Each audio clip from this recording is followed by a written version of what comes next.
From the Library of Congress in Washington, D.C.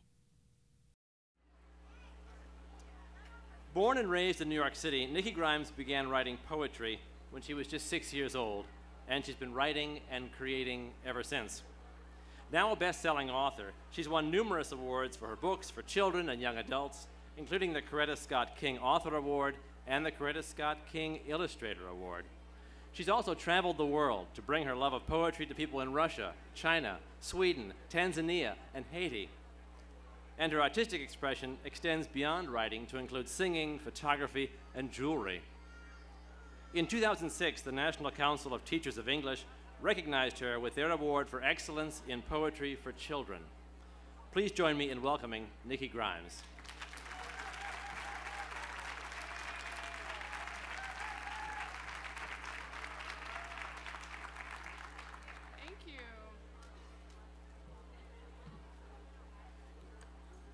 Hi. You guys having a good time so far? All right. If you tutor someone twice a week for 3 months, when 2 months have 5 weeks and 1 month has 4, what do you get?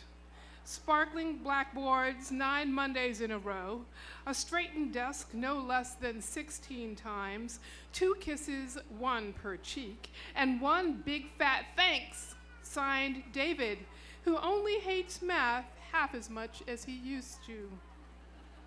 That's Dear Teacher, a poem from Thanks a Million. It's one of my favorites because I really relate to it. Math was never one of my strong suits. I'm all about words. And when it comes to words, poetry is at the top of my list. Whenever I have a smidgen of time to indulge myself, which is rare these days, I love to curl up with a volume of poetry. Poetry feeds my soul. Poetry is comforting and soothing and as awe-inspiring as a glimpse of rainbow, which should come as no surprise since poems and rainbows have something in common. They both offer a kaleidoscope of color. Poetry is yellow, sunny as song that rises up to heaven, soothing as the notes of the violin in A Dime a Dozen. Some evenings, my father prays before his music stand and lays hands on his violin as if the wood were holy. We, silent by the stereo, relax while Handel preaches a sermon song through piccolo, cello, and bass, trombone, and kettle drum. I fold my hands and hum until the music fades. Then Daddy gently lifts his bow and plays a violin solo. He shatters heaven's crystal floor with melody that rings so pure. The angels pause to listen while I whisper, "That's my daddy." Poetry is green, stinging as the jealousy of the little boy with a brand new baby brother in When Daddy Prays. They sent him home half finished, still scrunched up like a brown package. They should have ironed him out first, if you ask me. But Daddy doesn't seem to notice. Last night, he leaned over that wrinkled creature in the bib, sleeping in what used to be my crib. "Make me a godly man," he said. "Help me show this little one exactly how it's done." I punched my pillow, jealous as could be, till Daddy asked the Lord to please watch over me. Poetry is red, red as the embarrassment of the first kiss in First Kiss, Then Tell. Santiago held me in the suave curve of his bony brown arms, showing off his 14-year-old ways of the world by moving toward my lips in TV slow-mo.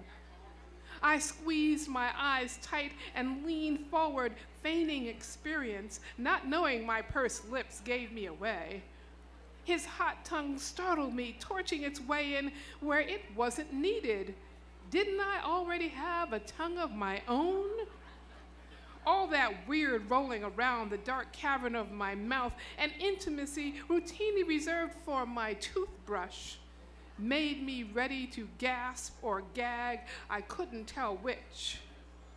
And right there and then, smack in the middle of the kiss, I found myself wondering, Is this what they mean by taking your breath away? Poetry is orange. Fiery is the owner of a broken air conditioner in the August heat of Jazmin's notebook. Cece and I wait in the welfare office where the August heat peels the paint off the walls. The caseworker loosens his tie, curses the unconditioned air, and shuffles papers while we sweat, wondering if he'll decide to help Cece out with extra money now that my stay with her is permanent. I hate this waiting. But what really makes me crazy is all this man's talk about the sin of broken homes. Inside, I'm screaming, don't you get it? The homes are just fine. It's the people who are broken. Poetry is blue, drenched in sadness, exquisite as the heartache shared by sisters in hopscotch love. My sister and I dream of adoption someday. In the dream, we're never apart.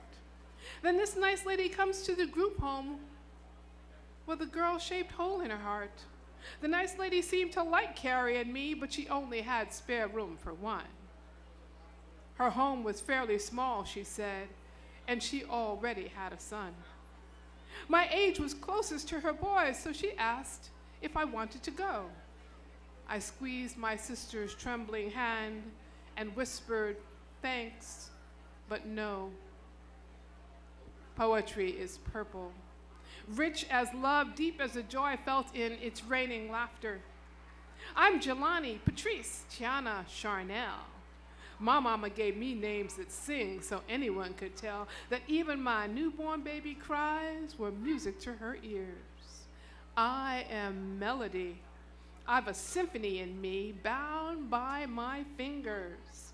I'll practice now, make a joyful noise till I learn how to help those poor crescendos and fortissimos escape their pudgy prisons. I'm a goofy giggler, a sadness chaser, a good mood maker. I find laughter in a cup, pour it over all I see.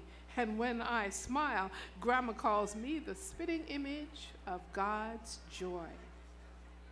Poetry is a rainbow of thoughts and feelings of love and laughter. One thing poetry is not is black or white. As some of you know, my stories are more often than not told in the form of poetry. As a poet up until a few years ago, I felt like an endangered species. Thankfully, I can say that's no longer the case.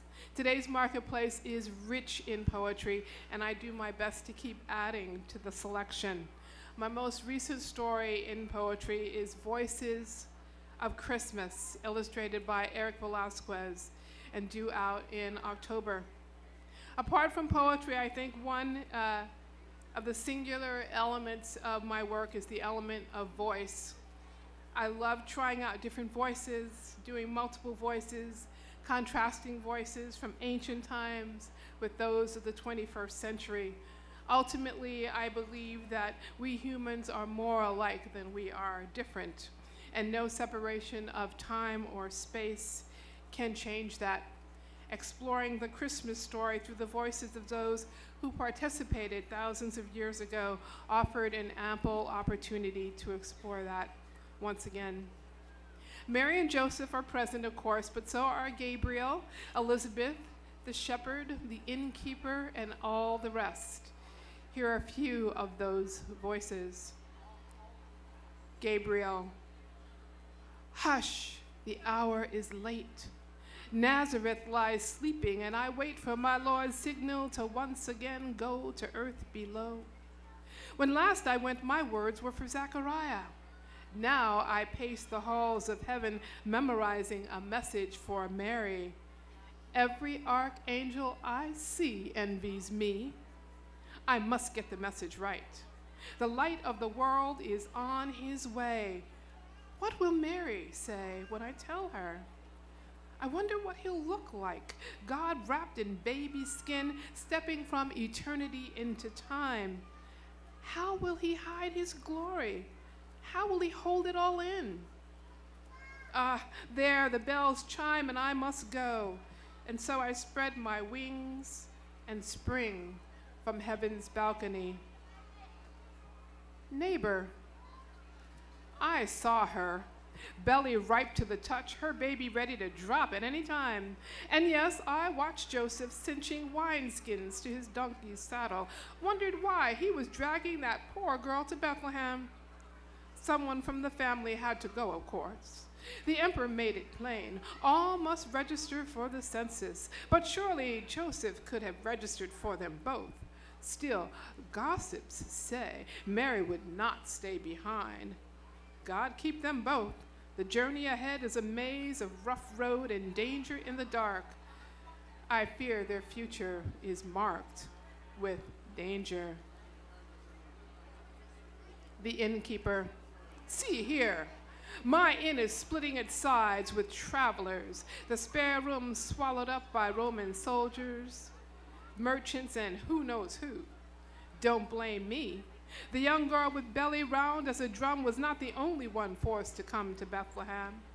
But since her husband rapped upon my door, I led them to a dry spot at in my stable and a bed of hay on which to lay themselves. It was the most I could offer, other than to share my own warm room. And who would care to do that for strangers? It's not as if they were royalty, right? A stable would do for the night. Clearly, poetry can take us on a lyrical tour of a familiar story or a familiar place, or it can fly us to a foreign clime like China. In Tai Chi Morning Snapshots of China, I tried to give the reader a glimpse of that foreign fare. I was pleased to learn that some Chinese Americans have shared this book with their young readers before setting out for their first visit to the home of their ancestors.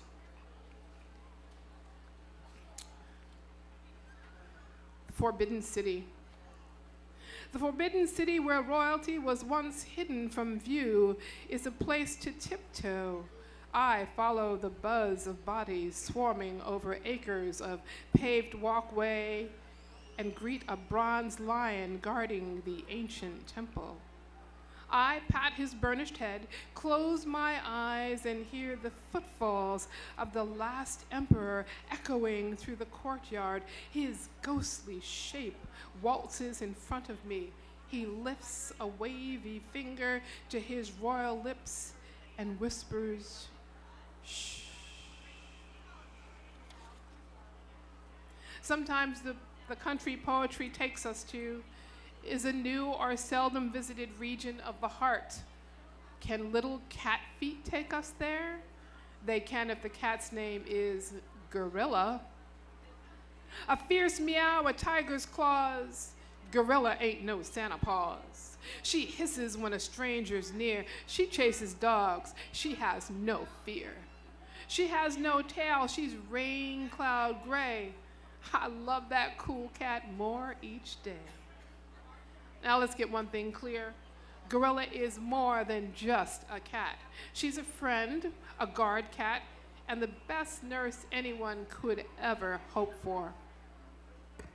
I lay down sick this afternoon. Gorilla knew and came. She hopped up on the bed with me, meowing out my name. She felt my forehead with her paw. She listened to my heart. My every cough and toss and turn gave her a little start. Cecilia stopped by to make sure I wasn't getting worse and found me curled up peacefully beside my feline nurse.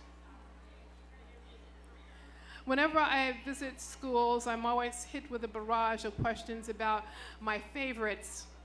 Mrs. Grimes, somebody's always giving me a husband I don't have. Mrs. Grimes, they say, what is your favorite color? Which is quickly followed by, Miss Grimes, what is your favorite subject, sport, pet, state, food, film, musical instrument, character, poem?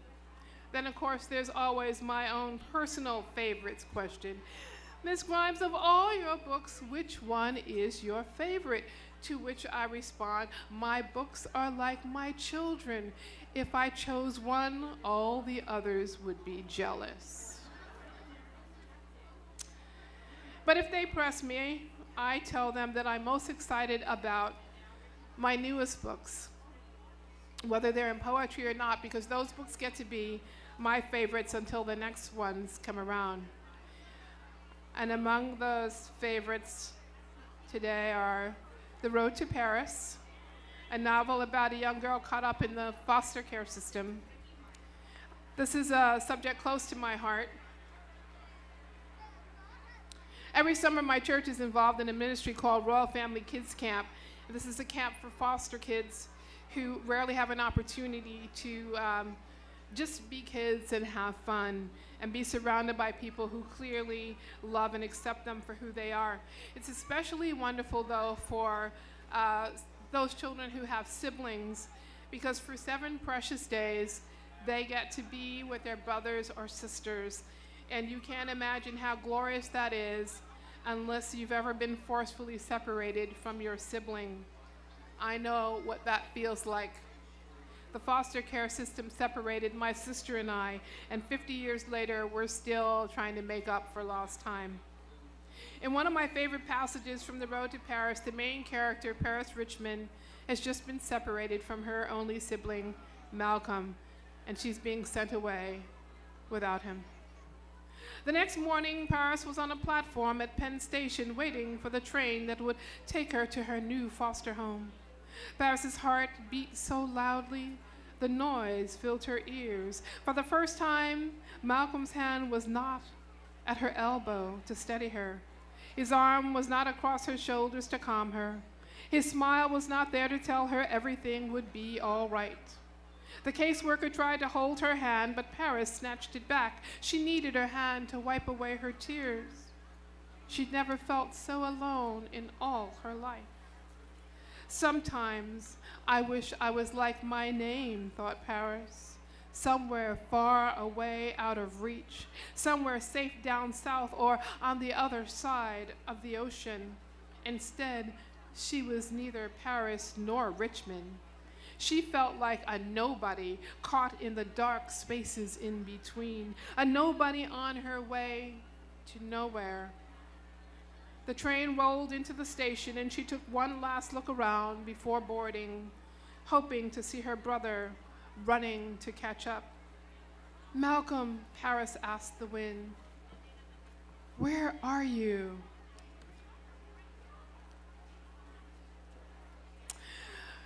Finally, because I love to tease, I'd like to introduce you to a new character from a chapter book series launched in May. Her name is Dyamonde Daniel, and I hope young readers will welcome her into their world. And remember how I mentioned in the beginning that of my talk that math was not my thing? This character is a mystery to me because she loves mathematics. In fact, she's convinced that math helps her make sense of the world. I have no idea where she came from. In any case, should anyone ask if Dyamonde and I are the same person, you can answer unequivocally, no. Just thought I'd make that clear. Dyamonde Daniel was a gem waiting to be discovered. Just ask her. So what if she had wild, crazy hair and was skinnier than half a toothpick? On the inside, she was extraordinary, plus super smart. As a matter of fact, she had more brains in her tiny little pinky than most kids had in their whole entire bodies. When Dyamonde was a little kid, she had to keep that to herself. Why? Because her mom said her being smart was a family secret. "So you can't tell anyone," said her mom. "Please," thought Dyamonde, "give me a break." Back then, she believed her mom, though. What do you want? She was just a kid. Then one night, Dyamonde heard her mom talking on the telephone, telling someone how smart her daughter was. That was the end of that secret. Now everybody knows how smart she is. Dyamonde still doesn't always go around saying how smart she is, though. It's not nice to brag. One morning in her 3rd grade homeroom, Dyamonde was feeling down. If I'm so smart, thought Diamond, how come I've been in this new school 3 whole weeks and I still don't have a new best friend? Diamond didn't have time to figure it out because her teacher, Mrs. Cordell, clapped to get everyone's attention. Class, said Mrs. Cordell, we have a new student joining us today. Please say hello to Free. Hello, Free, everyone said like robots. And what did that boy do? He grunted. Please, thought Diamond, how rude. Free just moved here from Detroit. It is Detroit, right? Asked Miss Cordell. Free grunted again. Mrs. Cordell, who Diamond decided was being way too nice, pretended not to notice. I hope you will all make Free feel welcome. Diamond shook her head. She already knew she didn't want to have anything to do with that boy. So, of course, he took the seat right in front of her. Oh, brother, thought Diamond. Now I have to stare at his fat head every day. Well, his head wasn't fat, really. It was a nice head covered with tight brown braids. His head was hard to see over, though, because he was so tall. When the lunch bell rang, even though he didn't deserve it, Diamond invited Free to sit with her. She knew how lonely it felt to be the new kid in school. But instead of being grateful, he mumbled, "Leave me alone." Diamond sucked her teeth. Too rude, thought Diamond. Aloud she said, "Suit yourself," and went on to the lunchroom without him. The seats in the lunchroom filled up fast. Not that it mattered to Diamond. She already knew where she was going to sit. Diamond got in line and bought a milk to go with the peanut butter and jelly sandwich she'd brought from home, and took a seat with Tanya, Tyleisha, and Tamika, the 3 T's. They weren't about to let Diamond into their little group, but they were nice enough to her at school. Sitting at their table during lunch made her feel a little less alone. 1 + 3 = 4, thought Diamond. 4 is a nice, sturdy number, like a table with 4 legs, or a square all zipped up, all cozy and zipped up on all 4 sides. Diamond liked even numbers. In fact, Diamond liked numbers, period. Math made sense to her. Numbers were neat and easy and solid, not like English, which is full of rules that changed all the time. Yes, math was best. Well, mostly. Math was something you could always count on. For a long time after her mom and dad got divorced, Diamond hated math because all she could see was subtraction. Mom's voice minus dad's, 2 for breakfast instead of 3. Monday night TV minus the football. It just didn't feel right at first. But things were a little better now. Diamond plus her mom equaled 2, and 2 was a nice even number, an even numbers rule. So, while the 3 T's were not her real friends, sitting with them at lunchtime gave Diamond a break from feeling like the odd number she was at school the rest of the day. After all, who wants to feel odd? Diamond couldn't help but notice that Free sat at a table in the back, all by himself.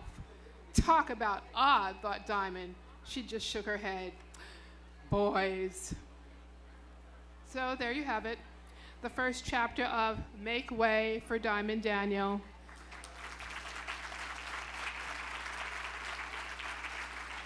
I hope you enjoyed it. Like this audience, it's one of my favorites. Okay, I think I have a couple minutes. If there are any questions. Anybody have any questions? No? Okay, now after I leave, you're going to think of something you wanted to ask me, and it's going to be too late. Yes? Okay. What inspired you to do poetry?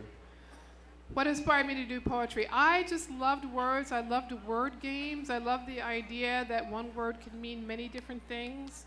And so when I was a kid, I would do puzzles and word jumbles, and I'd make up my own word games. I'd go to the dictionary and choose a word and see how many different ways I could use it. And so wordplay is what led me to poetry, because poetry is all about wordplay.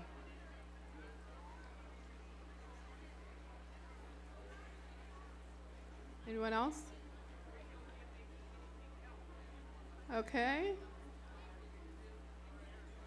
Yes? Yeah.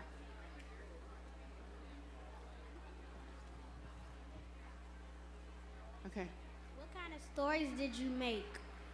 What kind of story when I was little? Yes. What kind of stories? Well, I just wrote about things that happened every day, but I didn't write stories as much then as poetry. And I would write poetry about all sorts of things. I'm finished. Okay? I was just wondering what's next. Oh, what's next? I have the second Dyamonde Daniel book comes out in October called Rich, a Dyamonde Daniel book. And Voices of Christmas, but the new Christmas book also comes out in October. And when I go home from the festival, I'll start working on the third book. I also have young adult novel coming out, but that's a little ways off. So I'm always juggling projects. Do you have a contract for a set number, or are you just telling Diamond's story until Diamond's story is done? Oh, no. Well, I started out with 4 books, and I thought, well, I'll sort of test it, see how I feel about the series, see how readers feel about it, and then decide whether or not to add to it. Yes? Sorry? My name? Nikki Grimes. You sat here the whole time and didn't know my name. Oh, that's... how do I feel about that? I don't know. Nikki Grimes, anyway. Okay. Hi. I was just wondering, is it harder for you to write the poetry books or the fiction books? And I heard you just answered my question about when you're bringing out your next YA book. Well, poetry is my first love, so that's kind of my default. And I do lots of storytelling through poetry. I've done historical fiction in poetry. I've done biographies in poetry, you know, as well as all other kinds of storytelling. But I also love prose. I like to change it up. I love the challenge of exploring different genres. So, I also want to just thank you for getting Jazmin out of that situation she was in when she skipped school that one day. Oh. Yeah, it kind of gave us an idea to give the youngsters about how to get out of those situations. Thank Okay. you. Thank you. Caleb's interested in knowing, what was the first book you wrote? The first book I wrote was a book called Growin', Growin', and it was a novel for younger readers, and I didn't know it was going to be a novel. That, for me, the original N word was novel. I mean, it just scared me, and so my editor was very smart. She just kept asking me to write more stories because I was doing just a collection of stories, and she said, you know, add a few more stories. And then after I added a certain number, she said, you know, it sure would be great if you could figure out some way to tie all the stories together. So she got me to write a novel without ever using the word. Okay, yes. What kind of advice would you give to young poets? Young poets or young writers of any kind, I give basic 2 pieces of advice. Read, read, read, and write, write, write. You can't be a good writer without first being a good reader. And I encourage you to read every genre because every genre has something to teach you. And then you need to write, write, write because writing is a muscle that has to be exercised. So if you're going to be good at it, you have to do it a lot. So read, read, read, and write, write, write. Okay. And if those of you, any who were not here when we were talking about the Exquisite Corpse Adventure, I hope you'll check that out. It's a progressive story told by a number of authors, of which I'm a group, and they include wonderful people like Catherine Patterson and John Siska and Tobin Anderson and Shannon Hale and Kate DiCamillo, and we call ourselves the Motley Crew, but it's a great thing you should check out at read.gov. Okay, thank you.